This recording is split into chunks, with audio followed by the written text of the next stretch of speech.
meeting in order. Please rise and join me in the pledge of allegiance.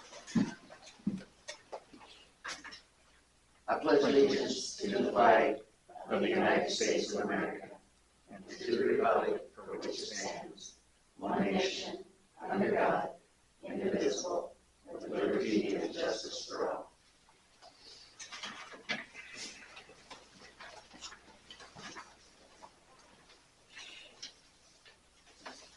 Okay, I've got some additions to the agenda. Item number 26.4. James Smith, $18 an hour, custodian. Item number 26.5. Jace Standingberry, assistant middle school football, $568. Item number 26.6, Nick Rosen, assistant middle school football, $568. Those two are going to be splitting the cost of assistant football. Middle school.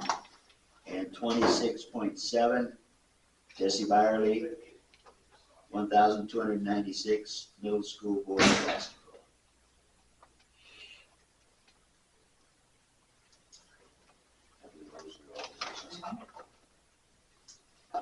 Okay, disclosure or changes to the, disclosure of actual potential conflicts of interest.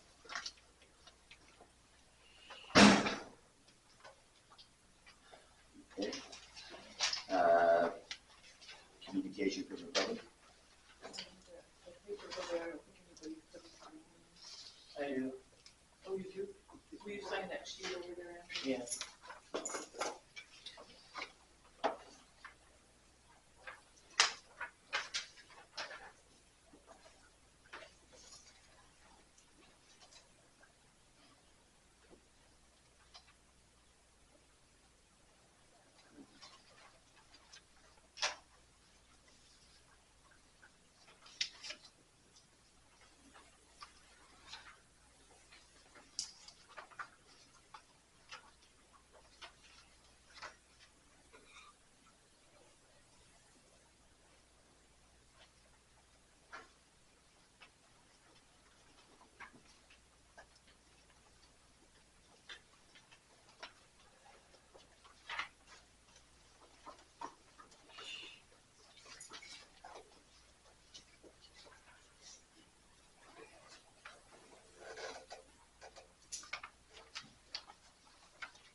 Okay, communication from the public. Anthony, and that's certification of ballots, is that what that is? Yeah. Okay, you're up in 5 minutes.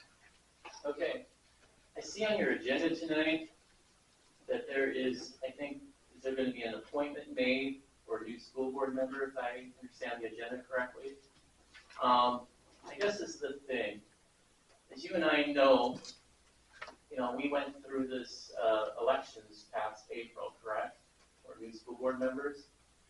And I don't know what happened as a result as to why the new school board member resigned. I don't really want to know, but the point is we have a school board member that resigned. I wasn't here last month. I believe he took his oath of office, if I'm not mistaken. And now the school board has to appoint a new school board member for the rest of the year. Is that correct? And so I guess the question I have is, one, is why did he resign? That could be made public. And furthermore, I guess the question I have of the school board as a consideration as a member of the public who voted in this election is, who is the governing body or authority figure that is responsible for certifying the nominating petitions for those who get on the ballot?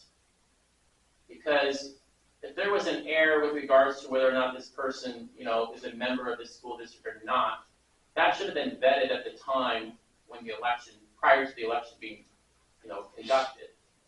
So I don't know what the process is. I'd like to know a little bit more about the process, because after all, the will of the people is being subjected tonight by appointing a school board member to this body, if you will.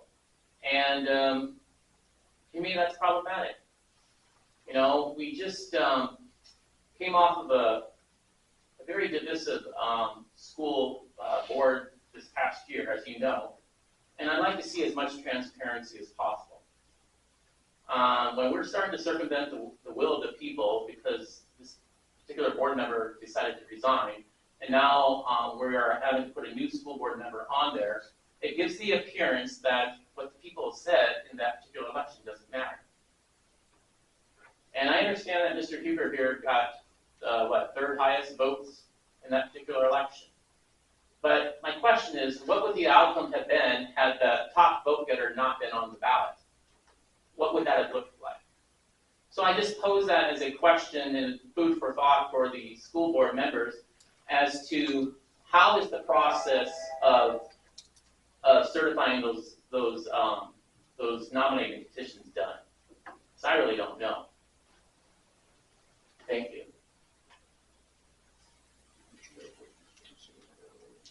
Yeah, it was brought to my attention that some people thought Gabe didn't live in Martin, some people thought he did. I called the Secretary of State Elections, and they told me you let him take out a petition, you let him run. They own a place in town, they also own a place in Jackson County. They told me, let him run, do not say no. And I think they probably, Anthony, have that in their records there. At the Secretary of State or in the schools? No, Secretary of State.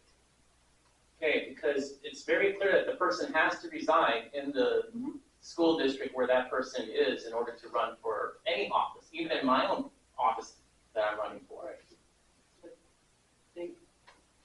But who certifies that, though? Did you have to certify that based on the conversation that you had with the Secretary of State? Yes. She doesn't certify it, it's you who does it. Yes. So you did the vetting in this particular ballot. Yes, I called the Secretary of State's office because I needed to know. I didn't know what to do. Never happened before. Does the school board have a policy or anything to that effect? State policy supersedes anything a board would do. Okay. So I guess we need to take this up with the Secretary of State then, probably. If you'd like, yeah. But I did what they told me to do. And they're supposed to be my go-to people on elections.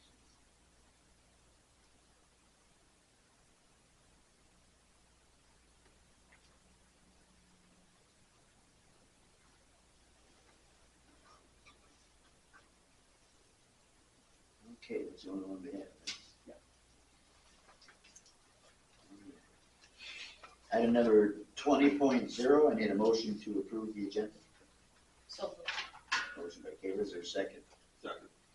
Second by Ryan. Board discussion. that's what we did.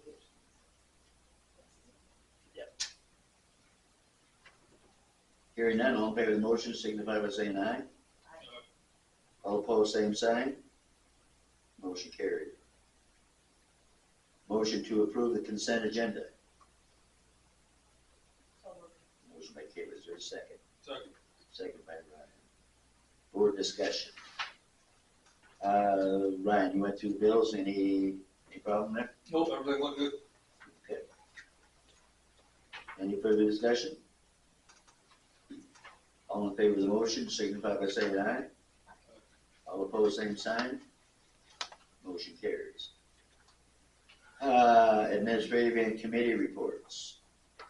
I just have a couple. I've got a meeting with Three Rivers coming up on Wednesday. We have a member of the Three Rivers from Jones County, who's actually our vice president, is going to resign because his wife is taking a position. Oh, what is it? Well, yeah, but it's a position that the Three Rivers Co-op offers through their program at school there. So he's going to resign. Julie's really been working hard. I see we've got a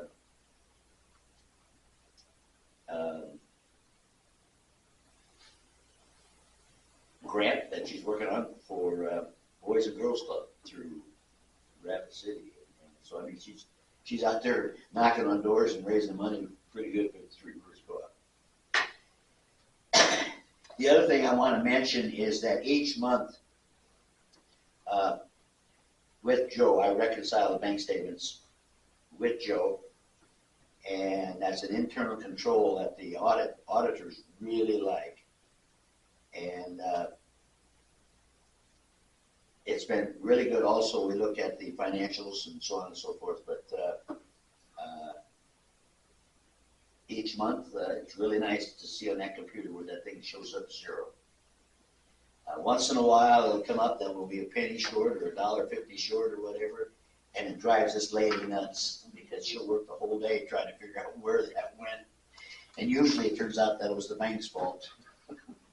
But anyway, so I got to congratulate Joe on the fine work that she does. So that's all I have. Carol. Good evening, everyone. So I went to the joint convention in Sioux Falls on August 8th and 9th, and it's always a good convention to go to. It was very informative with lots of breakout sessions. So the first guest speaker was Molly Huggins, and she shared about a young man that came to school very distraught and was planning to do violence at the school that day. After spending time with her as a school counselor, they were able to de-escalate and calm down, and there was no shooting. The student gave up the weapon, and it ended up being a very good situation. So it was just a nice story to hear something positive. Everybody has a bad day, and if we take time to build those relationships, I think that a lot of times we can help youth or individuals with those problems they're having. Sean Becken opened Friday, and he had an inspiring message about building relationships to drive student achievement, relating right along with that. And that is something I truly believe that if we build those relationships, not only with students, but our parents and community, students will benefit from that. One of the sessions I went to was on Title IX regulations, and they recommended that we hold off on training everyone due to the U.S. District Court's preliminary injunction to stop the Department of Ed's Title IX ruling. So we did not do that, and we will continue with the current Title IX that's in place. Matt Schonemeyer from Impact Aid was recognized at the luncheon, which was very nice. I don't know if you guys know her, but we work with her. She started working at the state in 1976 through Impact Aid there, and then in 1982 working with the South Dakota delegation for impacted schools, and she's done a fantastic job. A very important person to know for Impact Aid. Celebrations, we're thrilled to report that our in-service training went well. Staff appreciated time to prepare for the students' arrival. There was a fantastic turnout at the open house on August 13th, and it was wonderful to see the students back in the building. It's just a totally different energy when you get the students back in the building. The first few days went well, considering they're the first few days, so we appreciate that, and the enthusiasm and energy that the students bring is just, you need to experience it. It's so much fun. We're thinking or proposing to move homecoming, and Mandy's here to help with that when we get to the calendar. ARP ESSER grant obligation deadline is September 30th, and we're setting quite well with that and staying on top of that. Building update, Ryan, you might be able to help me there. There's 3 phases. We're finishing up on phase 1. Obviously the kids are in the building, but there's some cosmetic issues, paint, different things that they'll continue to work on. I think Jeff has them all done. They were, where they tied in to the old brick building, they had all the big holes in there.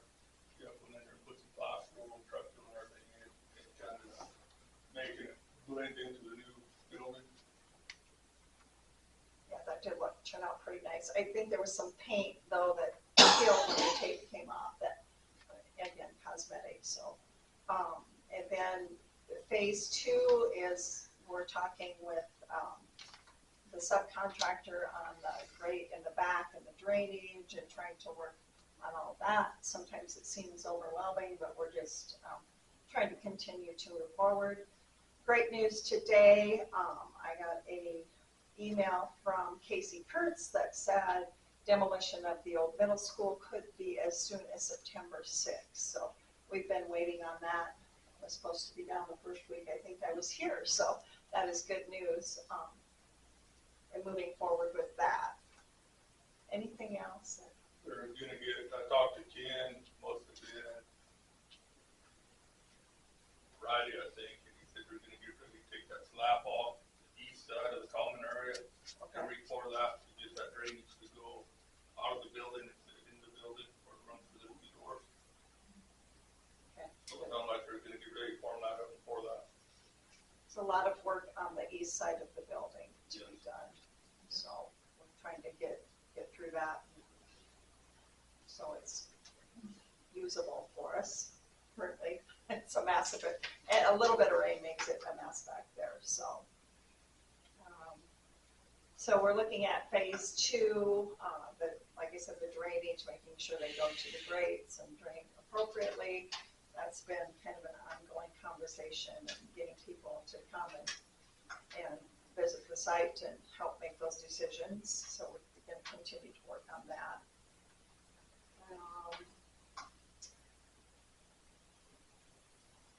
We appreciate the students' family and community engagement and support as we navigate through the school year together. Involvement plays a critical role in each student's educational journey, and we are here to support them every step of the way, and we hope the community and families will come in and visit with us and let us know, how we can help and assist with that. We're very welcoming and open to working together. And as we move together, I want to thank you for the continued partnership and support. Any questions? Okay, thank you, Carol.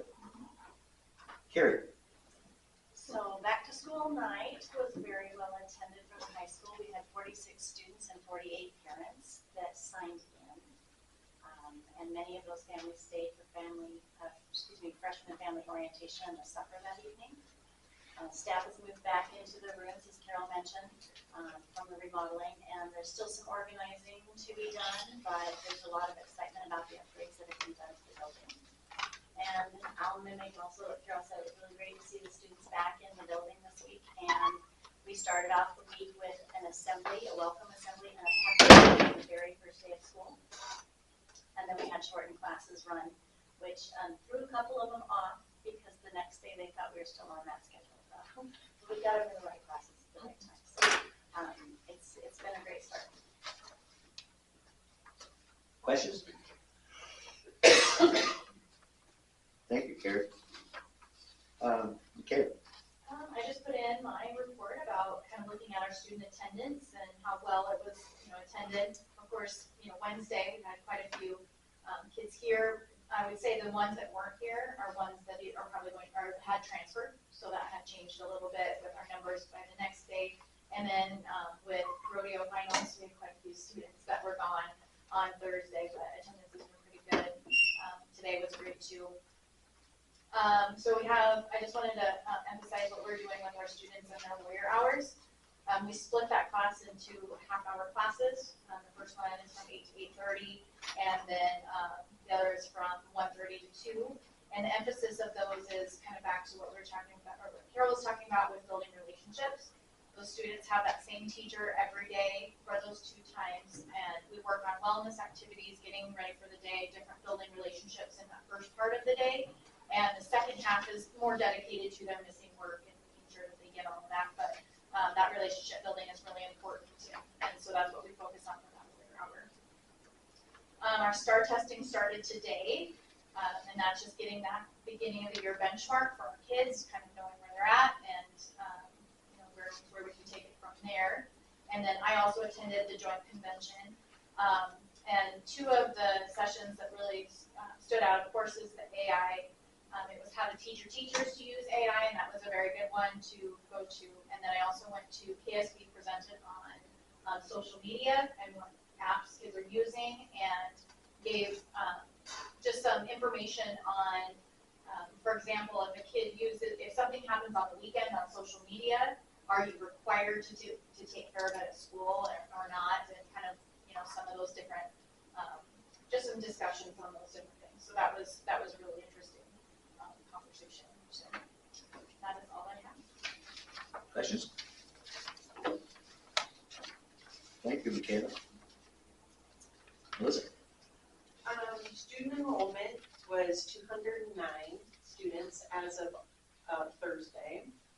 Again, some kids will drop, and I think we had 3 more enrolled today. Our welcome back night was very well attended as well. I didn't have all the teachers turn in their sign-in sheets, but the ones that did, it was almost all or missing one parent. Little Warrior Volleyball will begin September 9th, and the purpose of the volleyball program is to focus on their fundamentals. And we're just happy to have the new staff in our building, a PE teacher that is doing great with our schedule and the kids. The kids really seem to like it. Questions? Thank you, Melissa. Amy? I wanted to, our food service app was approved, and so was our elementary, for fruit and vegetable program. And this year they opened it up to middle school, and they didn't tell me right at the end of the year if they were gonna do that or not. It's a possibility, they said, and when I saw it open, I said, we're still waiting on that. So, I know my kid was excited to have that program in the middle school as well.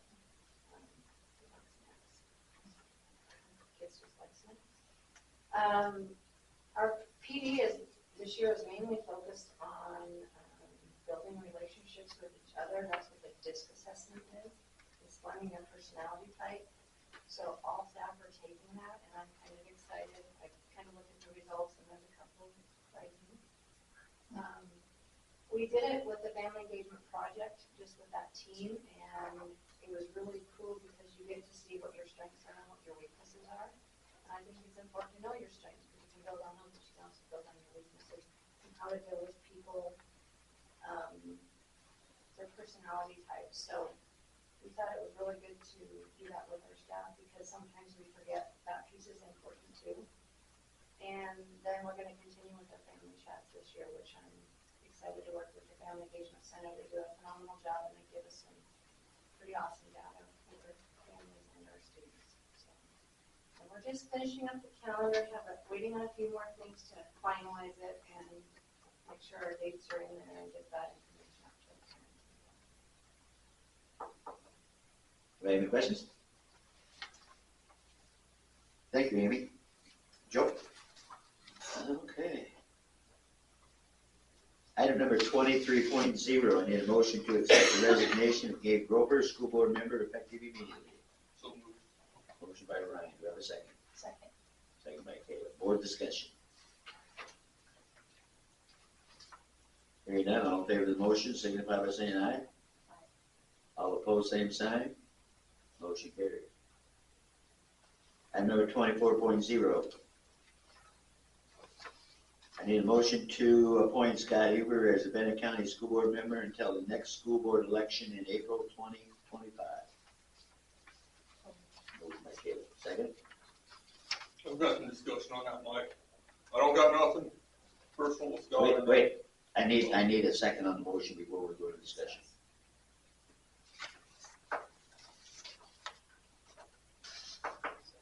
I'll second it. Discussion. I don't got a problem with Scott or nothing, but we're put on here by the community. The community wanted a change, and I feel that we should go through the nomination and interview process to fill open position.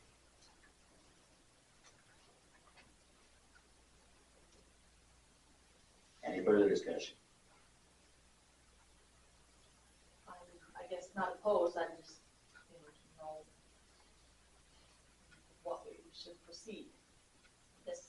makes sense to me as well, where he was third vote getter. So,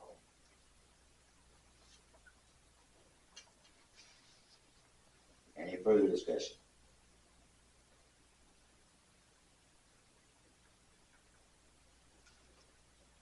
Hearing none, all in favor of the motion, signify by saying aye. Aye. Opposed? Aye. Motion carries.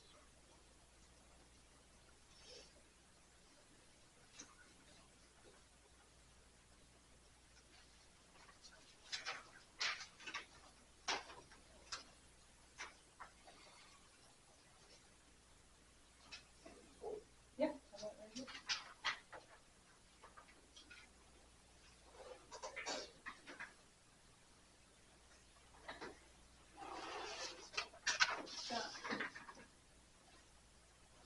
Having been appointed as a school board member, do you solemnly swear that you will support the laws and Constitution of the United States and the state of South Dakota and faithfully perform the duties of school board membership? I will.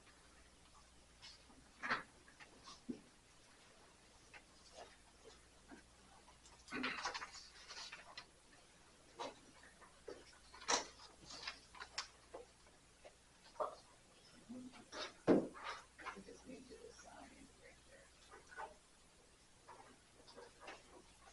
Thanks, sir.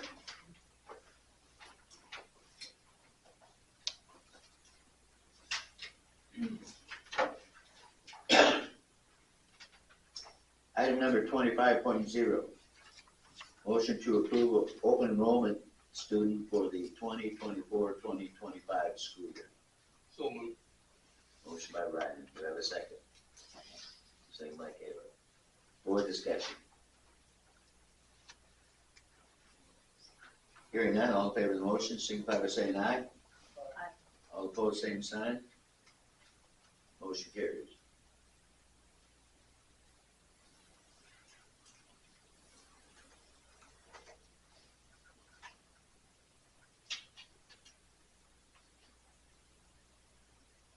Item number 26.0. I need a motion to approve the following contracts for the 2024-2025 school year. 26.1, Auto Fly, head boys basketball coach, $4,530. 26.2, Taylor Rissy, Little Warriors volleyball coach, $800. 26.3, Jeff Thayer, live stream, $1950. 26.4, James Smith, $18 an hour custodian. 26.5, Jay Standing Bear, assistant middle school football, $568. 26.6, Nick Rosen, assistant middle school football, $568. And 26.7, Jesse Byerly, middle school boys basketball, $1,296. Motion by Caleb. Do I have a second? Second. Second by Ryan. For discussion.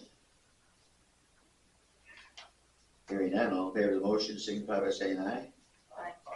All opposed, same sign. Motion carries. Item number 27.0 and 27.1. Motion to accept the resignation of Heather Harris, junior high track. And 27.1, Kelly Seplica. As a secretary. She was student six last week, Student success coordinator. and now I believe she's in the student teams.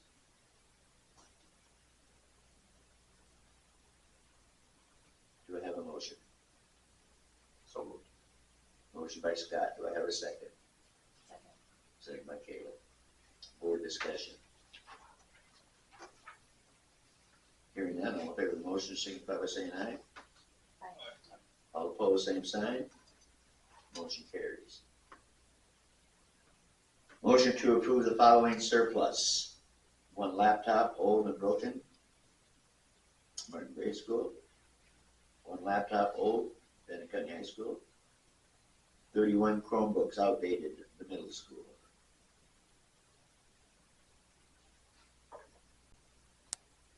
So Motion by Caleb, do I have a second? Second. second by Ryan. Board discussion. Hearing none, all in favor of the motion, signify by saying aye. All opposed, same sign. Motion carries. Item number 29.0, motion to approve the following volunteers for 2024-2025 school year. 29.1, Brent Ireland Wrestling. 29.2, James O'Neill Volleyball. So moved. Motion by Ryan, do I have a second? Second by Kayla. Discussion. Hearing none, all in favor of the motion, signify by saying aye.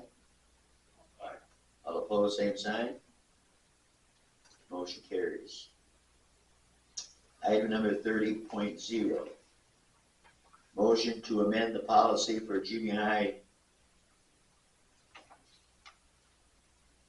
6th, 7th, and 8th grade participation. And you should have had that policy on in your laptop, the changes. Do I have a motion? So moved. Motion by Ryan, do I have a second? Second. Second by Kayla. Board discussion.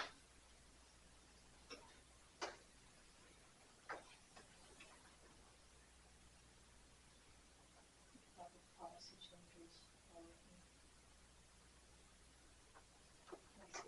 You bet. So, the AD, myself, met with the coaches on August 13th, and we discussed the old policy and some of the updating that needed to be done because it wasn't being followed appropriately. So, we went through the policy, agreed on this, and then we also came up with the form. So we have documentation of how the policy should be followed, so that if there's any questions, we can go back to that written document. And it also includes visiting with the parents to make sure they're on board with that.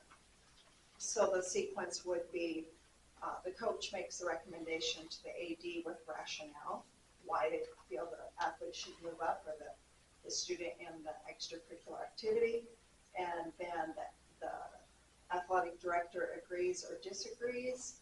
And if they agree, then the parents are talked to see if they agree with that. And after that step, the individual student would be notified that they've been invited to move up. So makes it quite a bit clear as far as the process that everybody needs to follow. So it was a good conversation, and I thought a very productive meeting. So. I'm assuming that if the athlete or student comes up to the next level, I'll give an example up to varsity volleyball, just picking the volleyball up there, then they do not play middle school volleyball. Is that correct? Right. Well, and depending on some of the seasons, most of the head coaches, if they're going to move them up like that, do not want them to play on the junior high level, because their abilities are, indicate that they should play out. So. What about like basketball for girls? Because they could have a full middle school season before the high school season ever even starts. And again, the coaches that I've talked to, if they're going to recommend that, they don't want them participating at the junior high level. So can they recommend them before their season even starts then? They can do that at any time. The season, all the seasons are just a little bit different, so, we have to have some latitude for variation and trust the coaching staff to make the, appropriate recommendations. Okay.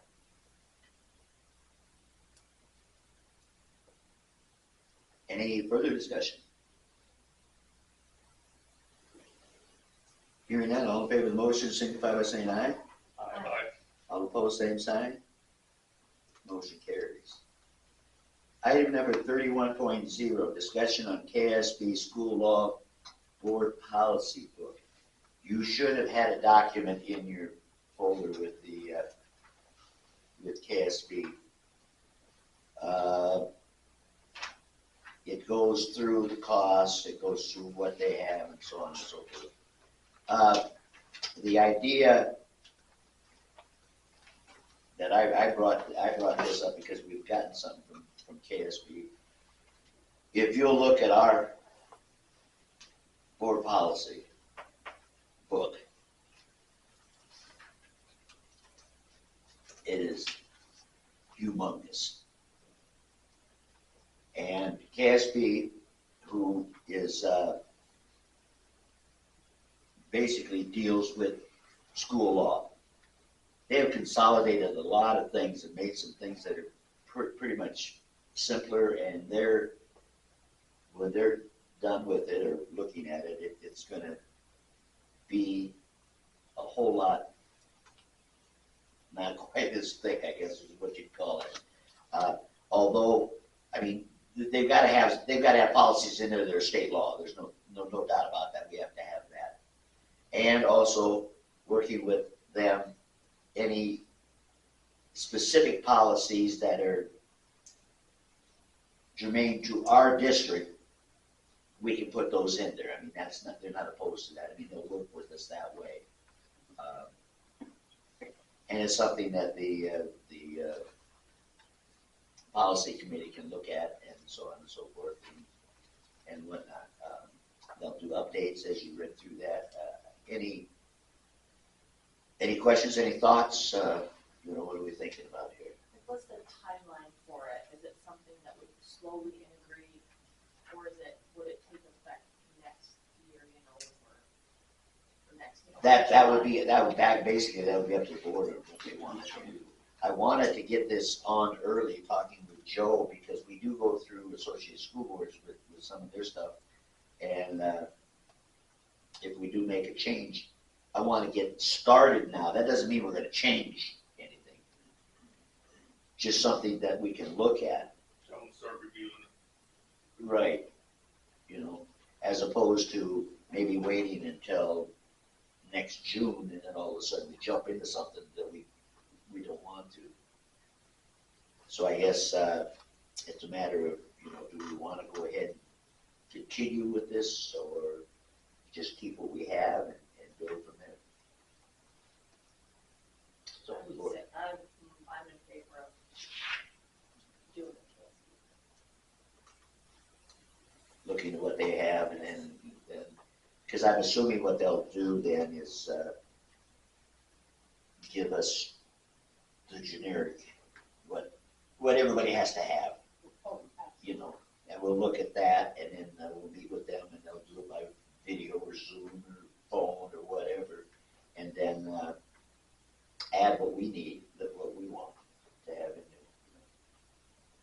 For example, I'm assuming that the policy with the junior high that we just did probably is not going to be in there, so that's something that we can definitely have put in. So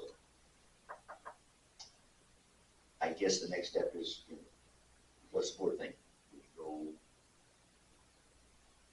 forward or continue or keep with what we have? When do we get to the point of no return?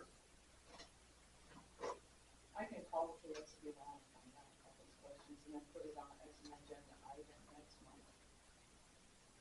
I could upload whatever questions you guys have. Because I would assume administration would like to look at that before we as a board force it down their throats. Oh, yeah. I mean, the idea behind this discussion is to get this thing going, and that's a very good question that Joe can have call and find out. And I can tell you from just this one policy, that there's always policies that need to be updated. There's probably policies that cross-reference, and it'd be nice to clean that up. I've just dealt with that before. It can get confusing if you don't stay on top of those. So, at the very least, review the policies and make sure we don't have those types of situations. matter of fact, I understand this policy that we had here. I think you had to do a lot of research to find it. I found it in the book, it's not online, so, I mean, that's the other thing, and I don't know how it became online, but, so that's the other thing, which policies are missing on the online portion of the. I definitely think we need to streamline our school policies somewhat, but I would like the input from the administration before I would commit. Oh, yeah, when we would go with the final plan, you know, but, like I said, a lot of it, not a lot, but quite a bit of it is generic. I mean, stuff that you have to have, that's state law. I mean, there's nothing we can do about it. And then, of course, they will do updates and so on and so forth as needed. So I guess we can get the ball rolling, or, you know, okay, we can get that as an agenda item. And if you have any questions that you're concerned about, you know, let the office know, and Joe can definitely get over to KSB. Do you guys wanna visit with KSB too? I mean, I can see if they can come out, if they wanna do a video call. We're gonna do that, just to hear what they have compared to the sessions. I think one thing that's nice on here noted, handbooks, Carrie and I talked about handbooks today, and, you know, they will also be involved in that, because there's some things that are in them that I think should be maybe a little more generic, so we could get some advice on that as well.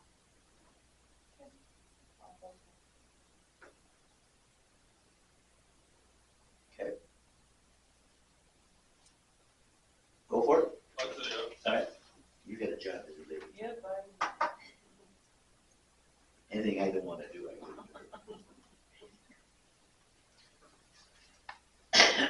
Okay, I need a motion to approve the following supplemental budget for 2024-2025 school year. Title I, $118,663.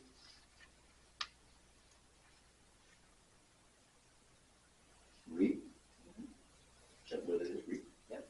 50,336. Arliss, 6,448. Sped 611, 27,982. And sped 619, 321. That was carryover. Carryover. Okay. So moved. Motion by Scott, is there a second? Second by Carrie. Board discussion. Hearing none, all in favor of the motion signify by saying aye. Aye. All opposed, same sign. Motion carries. Okay, this next item, there's going to be some discussion, but in order to have the discussion, I need the motion to amend the 2024-2025 school calendar. So if we make a motion now, we can take that motion off the table if we so choose, after we hear our discussion. Yep. Okay, I'll make the motion. Motion by Scott, second. second by Ryan. Board discussion. I will let you start and we will. Well, there's been some discussion about the Labor Day week, so I've asked Mandy to come. She knows more of the history of, you know, how homecomings have worked in the past, some of the things that wouldn't be able to happen with that shortened week, as opposed to if we would move it to the week of the 16th. I believe she has some information for you, and then we can do Q&A from that. I just made up what homecoming would look like for both weeks. When homecoming was decided last spring, actually I talked to Stacy about it, and she asked if it would be possible to do it the 6th. And we said, yes, it would be possible, but when we scheduled volleyball, we'd have to have an open night for coordination, and also to try and get our girls a home volleyball game. And we weren't able to do that for that week of the 6th. So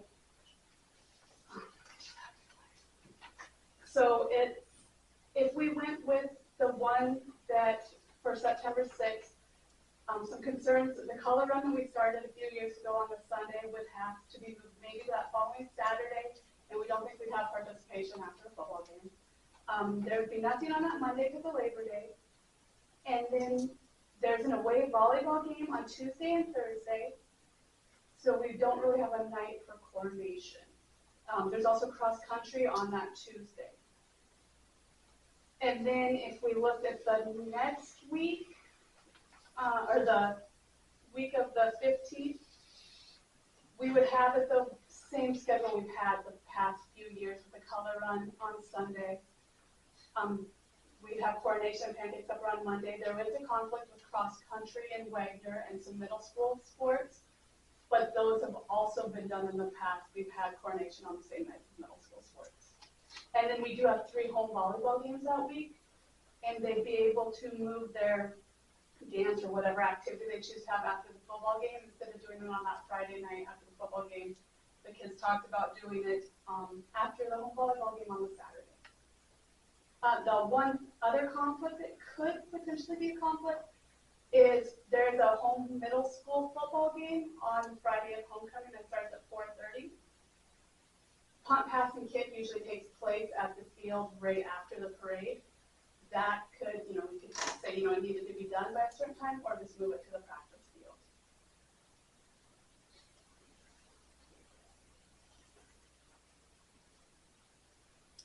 What do you guys think?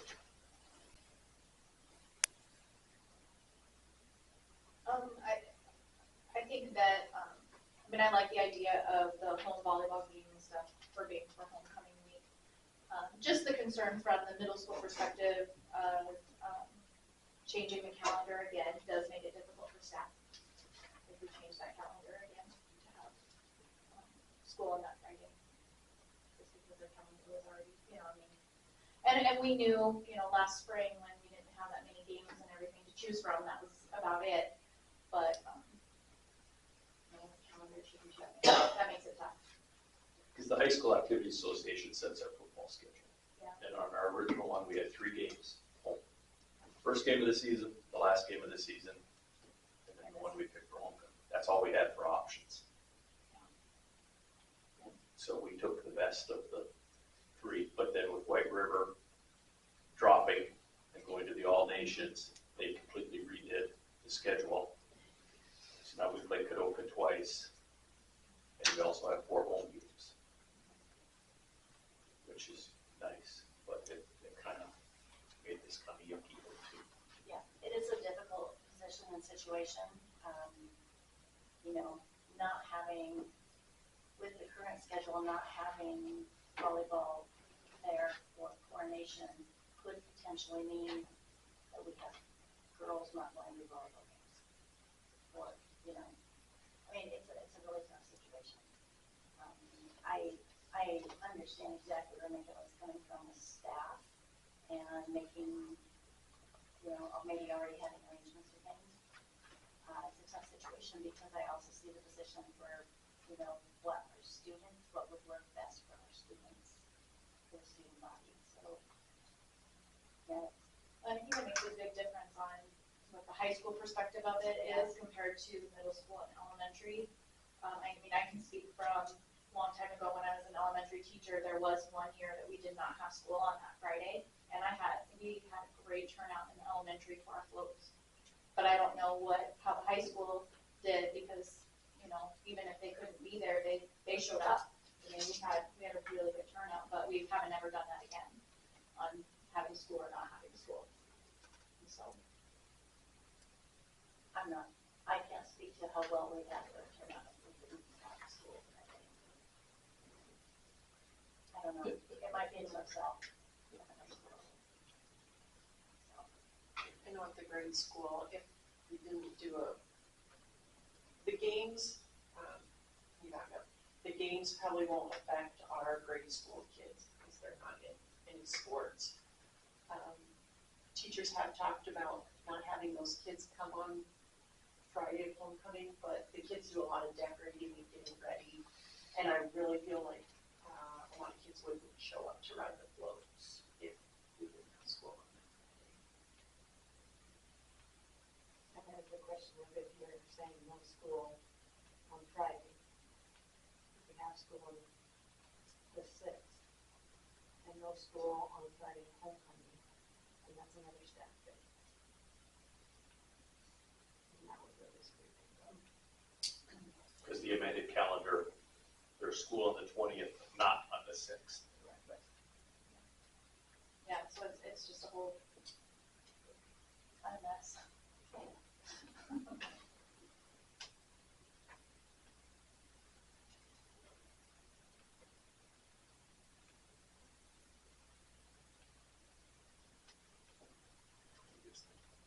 I'd say, let's try to keep all the sports available that week for the hometown kids. Not just for the football team, but the volleyball team have their own games, do their own games. So you're in favor of it? I am too. I don't love that there's no open day for coronation. It would have to affect the volleyball girls, and there's senior volleyball girls, and some that would probably be up for royalty, and I would hate for them girls to have to make that decision whether they go play volleyball or get to go to coronation. So I guess I would say there's no perfect scenario, but if you're looking at the kids, it's moving it. Well, I'll be the bad guy. I'll make a motion to amend the 2024-2025 school calendar and move homecoming to the 20th. With no school on the 6th. I'll second that motion.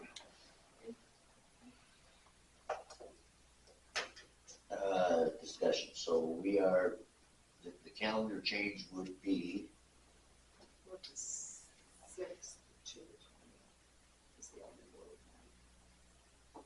we would have school on the 20th then, Right, and not on this. and not on the 6th. That's a change. Okay, just so we know. Any further discussion?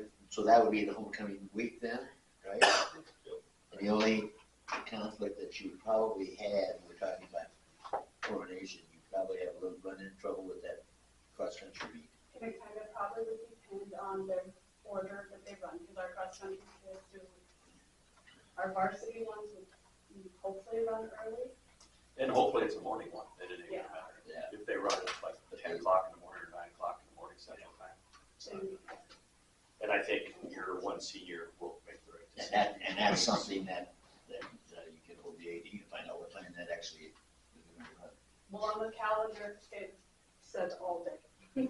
But- That's the time for You know. it. So what do you do, show up all day? I mean, I looked at Wagner's school calendar, it says the same thing. and the other thing with the punt, kick, and pass, I've talked to Knights of Columbus, and I think they're waiting on what the board's gonna do, and then they'll work with it the best that they can to try to fit that. The only thing is with that middle school football game, I don't know what time middle school, how long before they take the field, Yeah, because they but play. they should have plenty of room over there at the practice field, wouldn't they? I would think. Could we even go to like the park, the outfield of the baseball field? That probably could be done too. I think it's cool that middle. Because if they want to wait and use the football field, well, you know, the middle school probably got at least a half an hour before the ball game, at least. You know, so I'll let them know the options of what we discussed. Any further discussion? Hearing none, all in favor of the motion, signify by saying aye. Aye. All opposed, same sign. Motion carries. We have no executive session, right? Okay, 35.0, I need a motion to adjourn. Motion by Kayla, second. Second by Ryan. Discussion. Hearing none, all in favor of the motion, signify by saying aye. All opposed, same sign. Motion carries. We are in adjournment.